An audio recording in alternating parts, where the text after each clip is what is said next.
ओम शांति। आज मुरली का डेट है 10/6/2021 का है। मीठे बाबा ने हम मीठे बच्चों को कहा, मीठे बच्चे, अमर बाबा आया है, तुम्हें ज्ञान का तीसरा नेत्र देने। अभी तुम तीनों कालों और तीनों लोगों को जानते हो। आज बाबा का प्रश्न है, रूहानी बाप रूहों को वर्षा किस आधार पर देते हैं? रूहानी बाप रूहों को वर्षा किस आधार पर देते हैं? उत्तर, पढ़ाई के आधार पर। जो बच्चे अच्छी रीति पढ़ते हैं, देह अभिमान को छोड़ देही अभिमानी रहने का पुरुषार्थ करते हैं, उन्हें ही बाप का वर्षा मिलता है।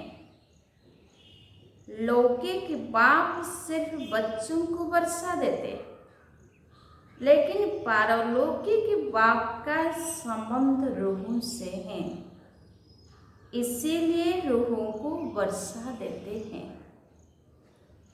गीत है भोलेनाथ से निराला। ओम शांति। रूहानी बच्चे रूहानी बाप से अमर कथा सुन रहे हैं। इस मृत्यु लोक से अमर लोक जाने के लिए। निर्वाण धाम को अमर लोक नहीं कहा जाता। अमर लोक जहाँ तुम अकाले मृत्यु को नहीं पाते हो, इसीलिए उनको अमर लोक कहा जाता है।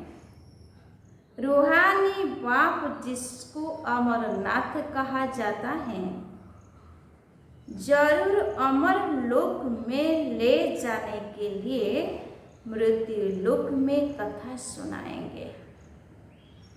3 कथा ही भारत में ही मशहूर है। अमर कथा, सत्यनारायण की कथा और तीजरी की कथा। भक्ति मार्ग में तो तीजरी का अर्थ कोई समझते ही नहीं है। ज्ञान का तीसरा नेत्र सिवाय ज्ञान सागर अमर बाबा के कोई दे न सके। यह भी झूठी कथाएं सुनाते हैं। मीठे मीठे रूहानी बच्चे अब जान गए हैं कि हमको अब ज्ञान का तीसरा नेत्र मिल रहा है। जिस तीसरे नेत्र से तीनों कालों तीनों लोगों को तुम जान चुके हो। मूल वतन, सूक्ष्म वतन, स्थूल वतन के आदि मध्य अंत को भी जान चुके हो।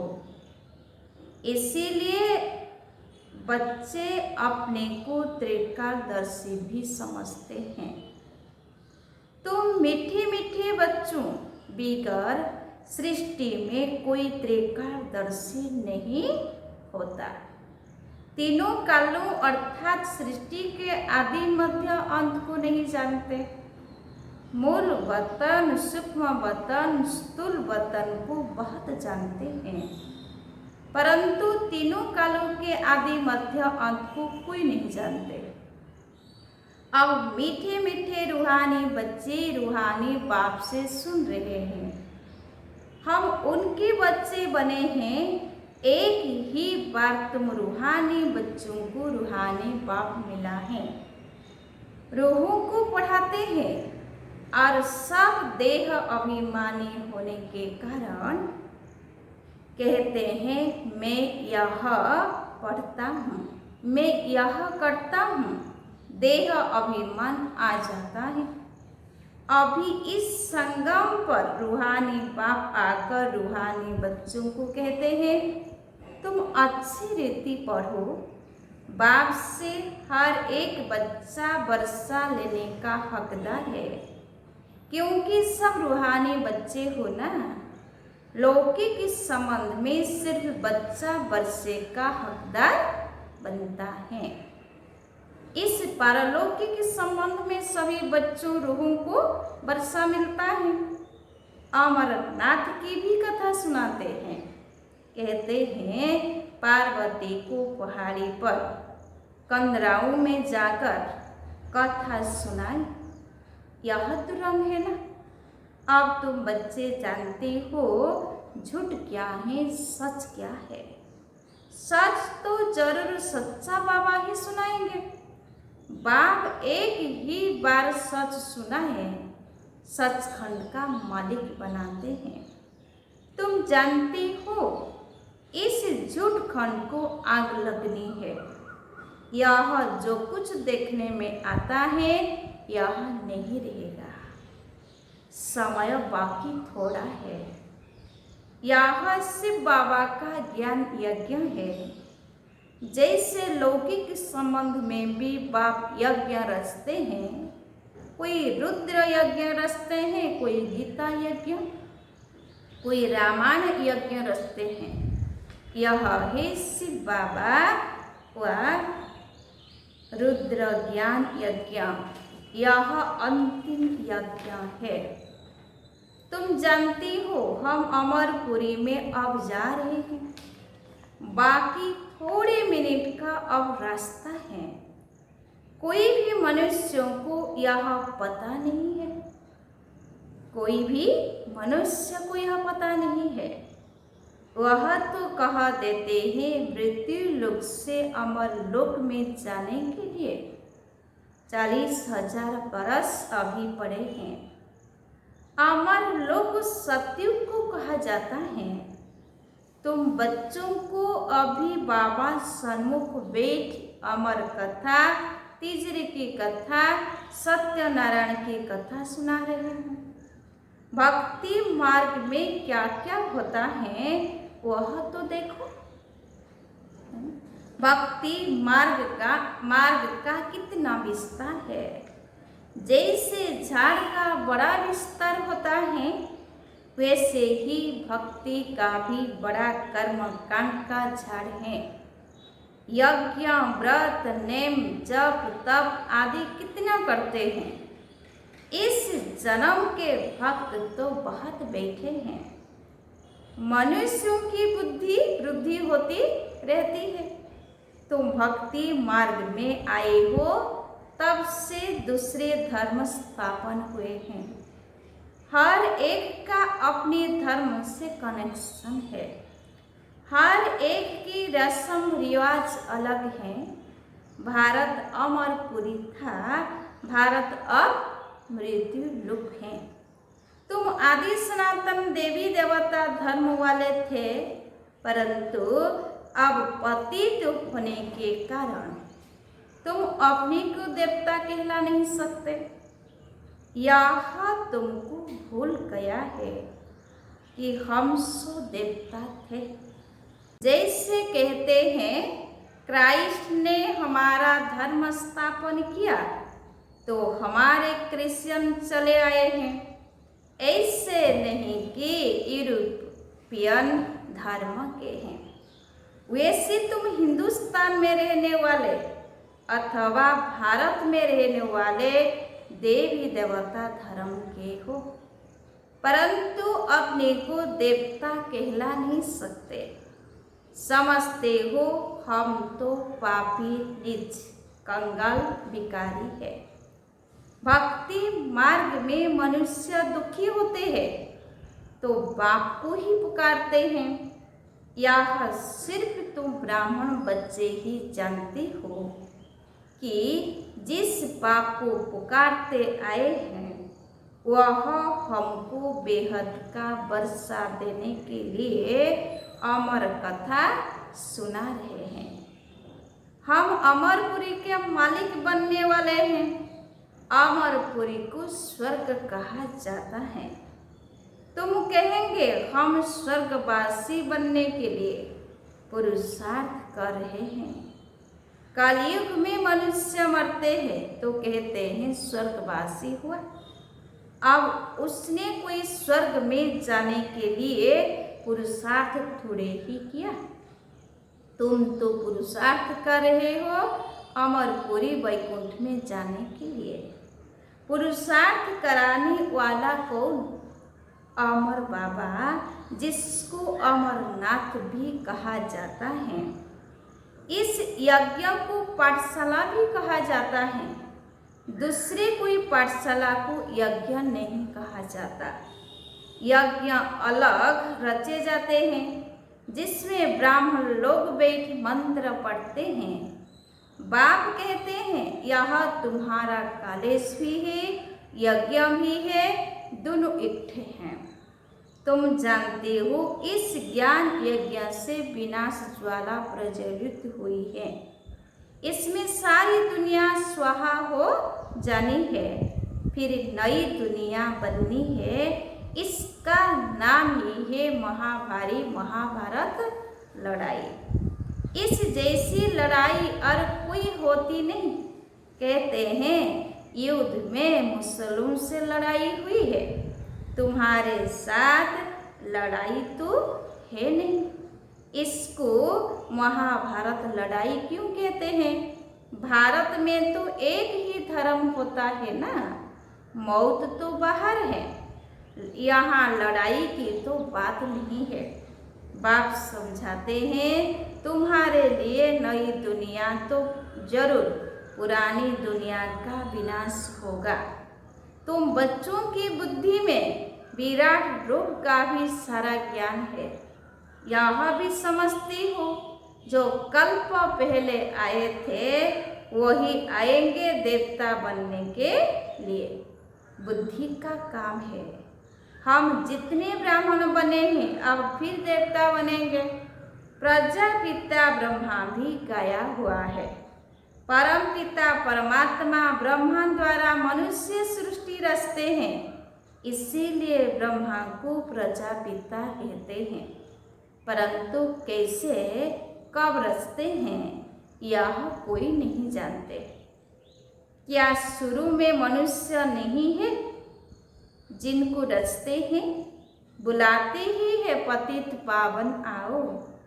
तो जब मनुष्य पतित होते हैं तब तो बाप आते हैं।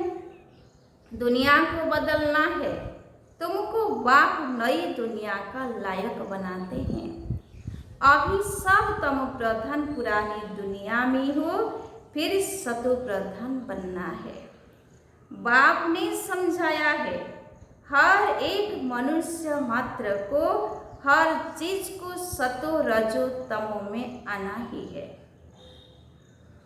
दुनिया नई से पुरानी जरूर होती है, कपड़ा भी नया पहनते हैं फिर पुराना होता है। तुमको ज्ञान मिला है, सच्चे सत्य नारायण की कथा अभी तुम सुन रहे हो। गीता ही सर्वशास्त्रमयी शिरोमणि, बाकी है उनके बाल बच्चे। जैसे ब्रह्मा की वंशावली वैसे गीता ही मुख्य। ऊंच ते ऊंच माँ बाप, बाकी है बच्चे। अभी माँ बाप से वर्षा मिल सकता है, बाकी कितने भी शास्त्र पढ़े कुछ भी करे वर्षा मिल ना सके। करके जो शास्त्र पढ़ते हैं उनकी बहुत कमाई होती है।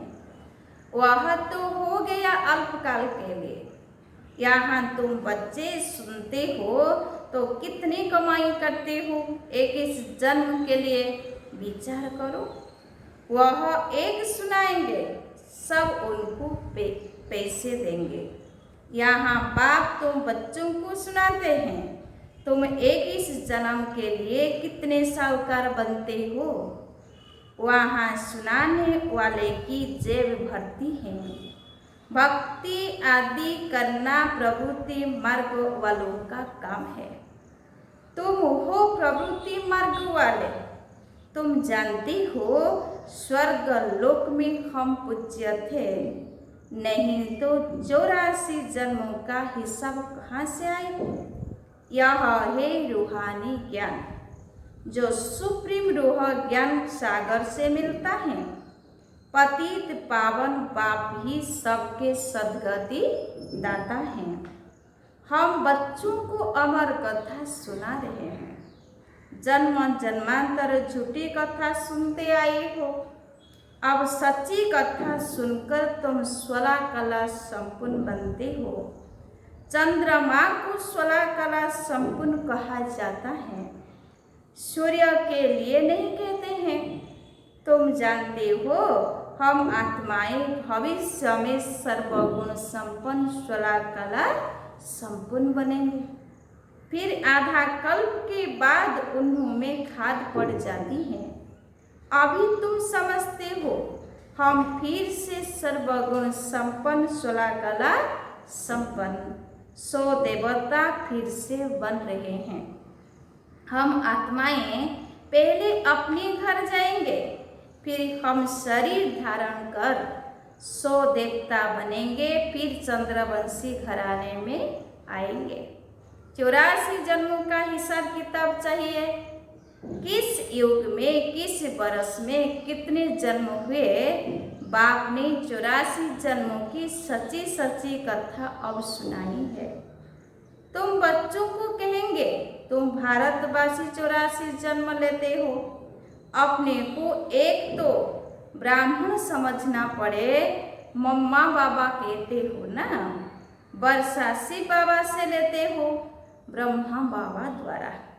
ब्रह्मा भी उनका हो गया, ब्रह्मा से वर्षा मिल न सके, यह भी भाई हो गया।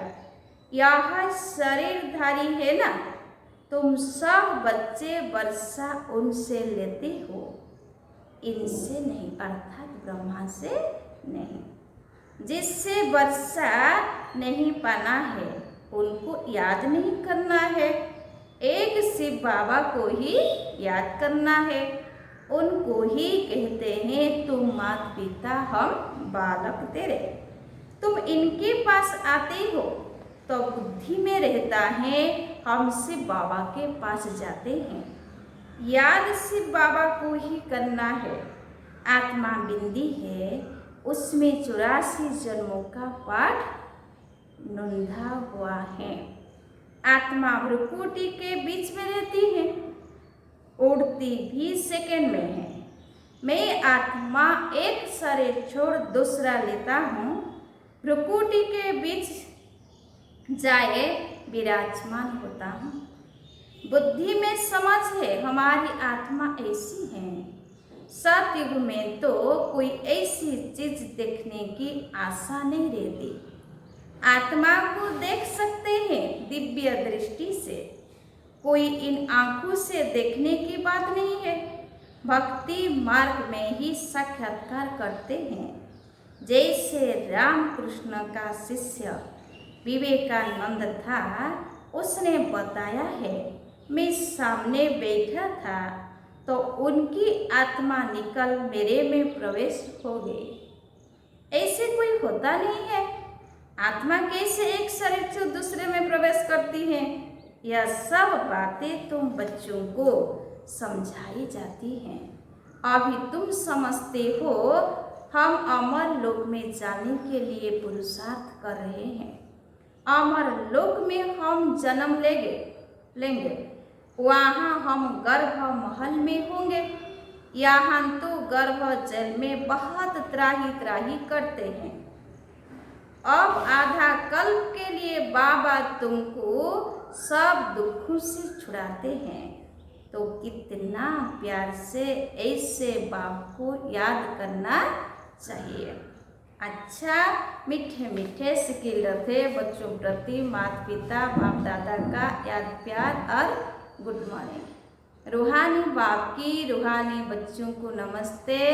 हम रूहानी बच्चों की रूहानी बाप दादा को याद प्यार और गुड मॉर्निंग। नमस्ते नमस्ते नमस्ते। धारणा के लिए मुख्य सार नंबर 1, स्वयं को रूह समझ। रूहानी बाप से पढ़कर पूरा वर्षा लेना है।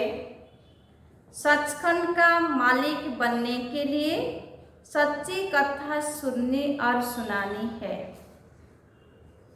पॉइंट नंबर 2, जिस बाप से बेहद का वर्षा मिलता है उससे ही याद करना है। किसी देहधारी को याद नहीं करना है। इस पुरानी दुनिया को आग लगनी है, इसीलिए इसे देखते भी नहीं देखना है। आज बाबा का वरदान है, मनमना भव की विधि द्वारा मनरस की स्थिति का अनुभव करने और कराने वाले सर्व बंधन मुक्त भव। मनमना भव की विधि द्वारा मनरस की स्थिति का अनुभव करने वाले और कराने वाले सर्व बंधन मुक्त भव। डिटेल से, जो बच्चे लोहे की जंजीरें और महीन धागों के बंधन को तोड़ बंधन मुक्त स्थिति में रहते हैं, वे कलियुग की स्थूल वस्तुओं की रचना व मन के लगाव से मुक्त हो जाते हैं। उन्हें देह अभिमान व देह के पुरानी दुनिया की कोई भी वस्तु जरा भी आकर्षित नहीं करते हैं। जब कोई भी इंद्रियों के रस अर्थात विनाशी रस के तरफ आकर्षण न हो, तब अलौकिक अतीन्द्रिय सुख व मनरस स्थिति का अनुभव होता है। इसके लिए निरंतर मनमना भव की स्थिति चाहिए। स्लोगन है, सच्ची सेवा वह है जिसमें सर्व की दुआओं के साथ खुशी की अनुभूति हो। सच्ची सेवा वह है जिसमें सर्व की दुआओं के साथ खुशी की अनुभूति हो। अच्छा, ओम शांति।